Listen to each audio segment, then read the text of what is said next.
But definitely check that out. Okay, now that we got through what you doing, we've got a couple things this week. First, we're going to start off with a review. We got a standard review this week. There's a reason why we brought you on the podcast, and that's because we are reviewing Disney. She's amazing. Oh, that's it. And we are reviewing. We are reviewing the latest Disney animated film. That is Moana. Moana, not Moana. No, David. Moana. She says her name numerous times in the movie. Well, I said that because I lived in Reno. There's a street called Moana. Shout out to all my Reno. No Town. Anyways, that's stupid. No Town? That's what we used to call it. No Town.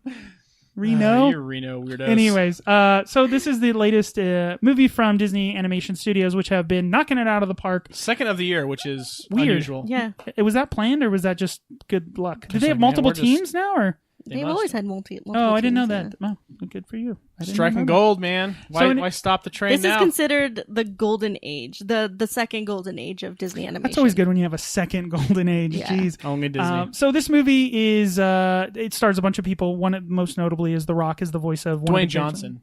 We just call him The Rock. WWF. Not WWE. Well, Remember Barry's? I feel like now that he's like a bigger actor, I think he's people's sexiest man alive this year. All that stuff. Having a good year. It's just Dwayne Johnson now. Because before, when he was first breaking out, it was Dwayne The Rock Johnson. Yeah. Quote unquote. Yeah. So now it's just Dwayne Johnson. So. Wasn't he in like the Tooth Fairy or something like that? Yeah. He was like Game in the Plan, Escape to Witch Mountain. That was Vin Diesel, his cousin. Yeah, it's the other guy that does all these movies. Anyways, the movie is about it's about this character named Moana. Moana, David. Moana. You literally just said Well, they it. put a W in there. What? Moana. Moana. Moana is basically she's a coming to age girl who is dealing with she lives on an island with her family and her people, and the resources are starting to run low on this island, and she is basically, they have this rule that you never leave the island, you ever get past the reef because bad things happen out there. And there's a story that way back then, Maui, this god who Dwayne Johnson voices, took this heart from this middle island, and that the darkness slowly creeps out, and now it's just now reaching their island. Right. Yeah. So, and obviously she's this stubborn kid, but she's supposed to be the next. She is a Disney princess. Right. So she's got to be scrappy. Yeah. But she's selected to be the next chief of this island. Mm-hmm. So she has this kind of dual responsibility. Like, do I stay and help the people, or do I actually worry about the bigger problem of the resources running low? Yeah, because she's like, I want to leave and take care of this. Her dad's like, no, you have to take care of your people on the island. Right. We'll figure it out. Don't worry about it. She's like, well, our fish are dying. Like, what are we going to do? Right. Don't worry. We'll figure it out. So, of course, she's thrust onto an adventure. She meets all of these other characters, and she has animal companions, of course. Yes, it's fantastic. So the movie, the big thing about this movie for me was, well, I guess Frozen had music in it, but this is, again, another return to that classic Disney, classic music of kind of borderline show tunes ish. You know what I'm saying? Like, that's the Disney. Zootopia tried with Shakira. That was weird. That was weird. It's kind of weird because like Disney Animation, like to me, this feels like they got two teams. They got the musical team, right, that does like Frozen and all that stuff, and they got like Big Hero 6. Big Hero 6 and Zootopia. It's kind of cool the way they do that. Well, they have like futuristic and Wreck-It Ralph. Yeah, Wreck-It Ralph. Yeah, like a classic team that makes more like traditional musical Disney story style stuff, and then they have like a futuristic that does like kind of weird random stuff. Yeah. The music is really good in the movie. We'll get to this. And why is that, David? The standard, because it's written by Lin-Manuel Miranda. Yeah, taking over the world apparently. Yeah, him and Hamilton, man. But I mean the music. We'll get to that. And him and Disney are like this. Well, he did. He wrote our video. Yeah, he wrote some music for Episode 7, Star Wars. Mm-hmm. The really? Cantina. He did? Yeah, him Cantina and JJ, I think, worked on a song together. Yeah, but which I can't imagine what you would do in that room. She's like, oh my god, I would do things, dirty things. No, but he's gonna be in Mary Poppins. Oh, they're remaking that. Yep, they're gonna do Mary Poppins Return or something like that. Gotcha. Like Batman. So he's gonna be in Mary that. Poppins Return. I'm Mary Poppins, and he's working with. It's like her parents dying, and she falls into a bat cave, or it's a cave of cleaning supplies. And then when she kills somebody, she's like, "That's your teaspoon of sugar." Anyways, he's also working. We should write movies. He's working on an original movie with one of the big Disney producers. I forgot his name. No, he's a genius. He's definitely, him and Disney are like tied in right now, and so he's anyways, the new hotness. Right? Let's talk. Anything else you want to add, or can we review it and start talking about it? Let's review it. Okay. Put our hands thumbs up. out. Remember, thumbs up, great movie. Thumbs aside, meh movie. Thumbs down, bad movie. 1, 2, 3. This is easy. 3 thumbs up. Multiple fingers up from the tiny hands. Tiny hands. One thumb. I mean, up. how many thumbs can I put it like my big toe? I mean, exactly. So many thumbs up. So this movie is fantastic. But from the Disney expert, tell me why you liked it. Where does this rank? Actually, I think also is important. So tell me what you thought. I definitely think it's in one of my top 5 favorite Disney movies. It's holy crap. It's beautiful. It's an like amazing Disney movie. movies? Disney movies. all Disney. I think mine is like top 3. I think it goes Aladdin, Lion King, Moana. Wow. Like I love this movie. Wow. Me too. I'm jealous Sarah's going to go see it again on Monday. Like I really want to see this movie again. Yeah, actually he was like, I think I want to go see it again. And I was like, I'm actually planning to go see it on Monday with my sister. Yeah. He's like, I'm jealous. Like this movie is so good. So good. I liked it. I don't know if it's up there for me. I mean, I liked it, but it's not top honestly, 10 of all time. Even Disney. Honestly, I don't know why I like it so much. I mean, I guess I know why I like it, but I don't know why I like it that much. Yeah, because we're not going to spoil it. We'll get to spoilers here in a little bit. But yeah, but I'm just saying, I don't like, know if we need to spoil it. I mean, it's a Disney movie. Yeah, like, we don't know what's going to happen. Yeah, everything's going to work out in the end. Yeah, exactly. Spoiler. Yeah, but the music is great. Like I feel like when I get home every day, I'm playing the freaking soundtrack and singing the songs, like you were saying with Sing Street. The other day, I tweeted. This was like on Wednesday. I was like, day 3. I'm still listening to the Moana soundtrack. Yeah. Today's day 6. Still listening to the soundtrack. But the story is good. There's no romantic interest, which is like one of my favorite parts about the movie. Because I feel like a lot of the time that's shoehorned in. And obviously has a strong female character, which I mean isn't unusual for Disney movies at this day point. And age. At this point, yeah. It seems like every movie now it's got the strong female character, which is great. Hops, the bunny from Zootopia. You have and Frozen. you got Elsa, and right? Anna, So you have that's cool. No, that you is had Brave, who had what was her name? I can't remember. Nerida. But so I mean they are, but Nerida even there was like a lull because people were like, ooh, we don't know if it works because nobody went and saw this movie. It's like, well, the movie wasn't as good as you thought. And that's Pixar, not Disney Animation. No, I know, but I'm saying Disney in general, their studios as a conglomerate. Yeah. So yeah, they're definitely own everything. It hits with that. It hits like I said, no romantic interest. The songs are super catchy. It's hilarious. Yeah, there's definitely really laugh out loud moments. No, like there were moments where I was like crying, laughing. Yeah. Like it was great. Yeah, and there's so many memorable scenes, and there's also so many. The music is really well done with the movie. Nothing felt like, okay, this is the ballad. This is the part where we do this. It felt natural to move through the movie. There's even parts where there's not like a full song. There's just like a beat of a song that was already sung. Yeah, I feel like the quote unquote the Let It Go right of this song was like her song. What was it called? How Far Will I Go or something like that. That's like the main song. But even then, like you were saying, they kind of repeat that chorus. Like, they repeat it, but they do it in a way that fits the narrative of the story. It's not just shoehorned in there. Yeah, and like it does feel really natural. Yeah, and I don't know if you played this movie. There's a part where there's a lot of because it's on an island and there's a bunch of water and traveling on water. One of my favorite games of all time is Zelda Wind Waker, and they have these old school looking ships. No, but like that animation, it looks the same, right? It has that feeling of like that. Like I don't know if every kid has this, but like being a sailor and going across the ocean and like standing on the bow of the and just like the wave crashing, like it feels real. The animation the scale is huge. Yeah, and the animation in this movie it's getting. The uncanny valley is happening. Like there's a couple times where there's close-ups on the character and it looks cartoony, but it close up on the character with like sand. They're laying in the sand or something. I'm like, holy crap, that there's looks like sand real. on their face. Yeah, and like her hair when it gets wet. The way that it moves, it's just... Yeah, but it's not like it doesn't have the. I'm gonna coin this the good dinosaur effect, where you have like photorealistic animation and you have the characters that look obviously animated. No, you don't have that in this movie. It still works, even though the water looks amazing. The sand that you were saying. Yeah. My thing with all of these movies, and maybe it's just my thing, but like the hair.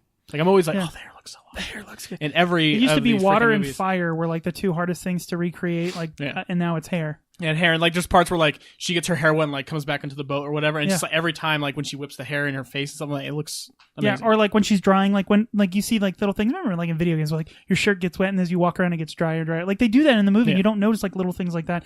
But first of all, The Rock is amazing. He has a singing number in this, and it's great. Who would have thought the guy who threw mankind off of a cage into like could actually sing a Disney song like.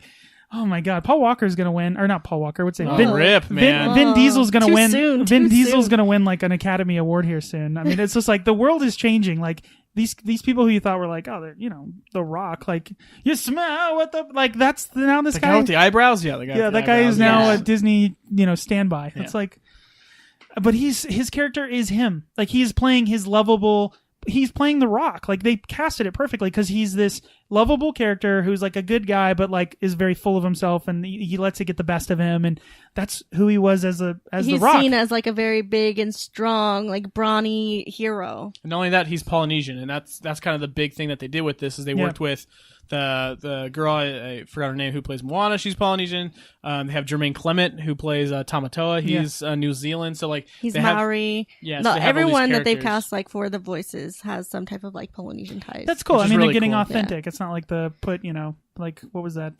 They were with Pocahontas, the live action. There's like a big thing that they're not picking somebody who's Native American. It's like there's enough people in Hollywood. Trust me, there's enough starving people that are probably good actors. Yeah. So that's really cool that they did that. They passed the script around to like Takiti Wakata, whatever. I think that's how you pronounce his name. He's Polynesian. Taki Watiti. Yeah. So a lot of like big Polynesian people had their time to kind of input into the story, and it's not based off like one single lore. Yeah. Of like a single island. Okay. So are we gonna get into this? Because I got a lot to say about that. Well, we're not talking about spoilers. Well, is it going to spoil something? No.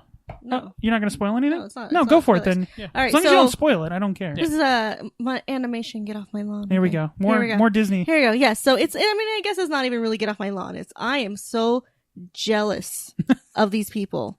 Okay, so I've talked about this before on the show, multiple episodes, where they get to go on these amazing trips. Oh, that's right. Oh yeah, where did to get inspiration. We're just going to tour all the Pacific Islands. Yeah. Okay. So they brought up the idea of Moana to wait. So the animators, Disney is traditionally known to take their animators or their team working on a movie to somewhere to inspire them. Exactly. For instance, they brought them to like Africa for Lion King and different things like that. Zootopia and all those these places. So the animators in this case went to where? They went all over the South Pacific. They went to Hawaii. They went to Tahiti. They went to the Samoan Islands. They went everywhere. Yeah. And good gig. Well, okay, so they brought up the idea to Lasseter, and he was like, I don't want to hear anymore. How much is this gonna cost? Well, he was literally like, I don't want to hear anymore. You go. Good boss. And then you come back to me. And so 4 years later, sipping on a Mai Tai, we're still working. Yeah. Just getting that inspiration. Sorry, Lasseter. And they just, it's just amazing the amount of research that they've done for this movie. Yeah. They've created something like the Oceanic Heritage Trust, which is, they basically went around and they did all of this research on all these different, even though they're all technically like Samoan, Polynesian, people there, they're, every island has their own little flavor on stories, and they kind of mentioned like Maui is a character in a lot of these is a character in like a lot of these different islands, but they all have their own kind of take. Yeah, it's not the same. And so they put them all they all blended everything into this one movie. Yeah, and so it's just amazing, and I'm jealous. I'm jealous that I've completely chosen the wrong job. Maybe the next life. Yeah, maybe in the next life I'll work with Disney and get to go on these amazing trips, because how amazing is that? Well, you figure at some point they're like, what's our next movie? Where do we want to go, guys? Where do we want to go? So we want to make this this Mars movie. It's like, let's go to Mars, I guess. Elon, we got to go like, up. Go, survive, come back, write the movie. Yeah. So like I said, they went to they sent their animators all over the South Pacific. They worked with all these people, and one thing that I read in one of the interviews today that stood out to me is one of these some elder whatever that they talked to on an island said, we've soaked in so much of your culture. How are you going to soak in our culture? Yeah. That's cool. And so that is something that they've kind of kept as a motto while making the movie. Yeah. And it shows. Yeah. There's a level of care so cool. that is given to this movie, and a level of gratitude and a level of authenticity. Mm-hmm. There's times where like the characters talk to each other in a particular dialect and language that I'm like, I don't know. They're singing the song and stuff. Yeah. And like that. But even when they're talking to each other, you get the context of things, and like, it's so well done. And the characters' accents, they're not using accents. I think all the characters in it are probably, that's how they talk. Like you said, they went out. I was looking at the credits. There's like Troy Polamalu's a voice of somebody in it. Like they went out and got like famous people that are Samoan and different things like that. I guess they based his hair off of Troy Polamalu. I'm not kidding. Maui's, yeah. That's and hilarious. there's a lot of people were worried about cultural appropriation, Yeah. But Disney is really taking its time with this movie, No, and they really took care of it. And I mean, I'm unfortunately I'm just Mexican, but I mean, I would be Well, we'll see how that goes, David. That's not we haven't seen that yet, so we'll talk about that later. But I think Disney. Disney's come a long way, right? Because Disney used to have a problem with cultural appropriation. Like, there's a Song of the South. Like, just go watch that, and you'll be like, "Geez, Disney, you kind of got it a little wrong." So it's nice and it's refreshing to have this. You know, it's just a fantastic movie. It's great for everybody, and it's going to be a classic. You know, it's already 97% on Rotten Tomatoes. Something ridiculous. I was telling Sarah, like, when we left, it's like, when are they? And I think we talked about this with Marvel movies and all this kind of stuff. But even Disney, when are they going to make a bad movie? Like, because they're just hitting home runs left and right, printing a crap ton of money. They're probably going to be the first studio in history to hit $7 billion in a year after Rogue One's done. Well, what did I told you? Like, I think they estimate with Rogue One they'll have 7 of the top 10 grossing movies of 2016. That's insane in the membrane. Like, insane. 7. Yeah, 7 of the 10. Like, other studios are just like... And they're not just, like, making movies to cash in money. They're good freaking movies. Yeah. Like, I think their lowest ranking was, I want to say Jungle Book. Yeah. Of the top 10. It's like... and even that was an amazing movie. Right, so it's like... So, like, I know, like, it seems like that big shift change. I don't know if it was just last year or, like, a big upper management change or something, but it's obviously working, and... Hopefully they don't, you know, that's always the success will always create ruin. I mean, that's well, the we problem. say that about Marvel. Like, they're going to make a bad one eventually. They will. It's just time will tell. They will. I mean, there's already been, you know, with Captain America: Civil War, there was the discussion about the two guys who worked on it. I can't remember their names, but they were frustrated with the studio was frustrated with how expensive the Russo brothers. The Russo brothers were frustrated with how the studio was like messing with them, trying to change things, and then the studio was like, "Why is it so expensive? Yeah. Why is everything in this movie 10 times more than it should be?" It's called Robert Downey Jr. Well, not just him. I'm talking about like sets and other characters, and it's not. They're just talking about like scenes, like special effects, and this thing. It's like, we got the money to do this Avengers thing like once every 3 years. We can't do this every year, guys. Come on. I think that's where eventually, you know, rich want to get richer. That's how it always goes. So you wonder how much, and then success. You know, they go back to the same person and like, do it again. I'm like, well, no, that was like, you know, it's hard to make a 97%. Avengers and Avengers: Age of Ultron. They told Josh Whedon, and he had to take do this break. Again, right. But we're gonna put more influence, and then that's why it's not as good. Well, I mean, you know, the writers and directors of this movie made movies like Aladdin, like Little Mermaid, like amazing movies, like. But it's also cool to know that the writers of those movies haven't lost the secret sauce, touch, right? Right, you know what I mean? Because like. Little Mermaid's great, but like if it came out today and no one had ever saw it, I think it would be interesting, but it wouldn't. Maybe I'm wrong. I don't know. Maybe it's timeless, but it's just there's a different audience, a different feel for movies now, and it's cool to see that. And there are influences of like the water scenes and stuff like that, and like the crabs and all the different animals that are, you know, automatopoeia given life. That feels like, you know.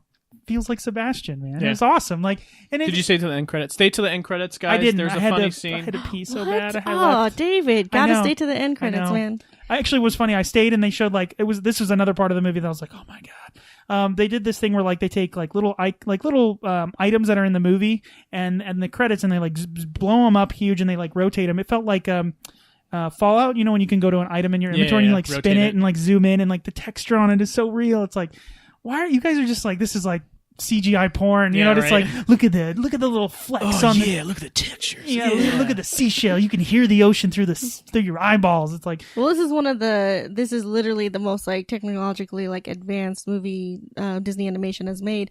And I was reading a thing where they're saying like 2 years ago they couldn't have made this movie. Like through advances through technology, that's what helps them like they're gonna say that every continue year, to progress. Yeah, it's literally like they're always like outdoing themselves. Also, the last 2 movies that we saw, Zootopia and this movie, both have amazing shorts at the beginning. Hilarious. Oh, yeah. Sarah, you wanted to bring up something about the short. There was a joke that was made in the short and a similar joke made in the movie. There's 2...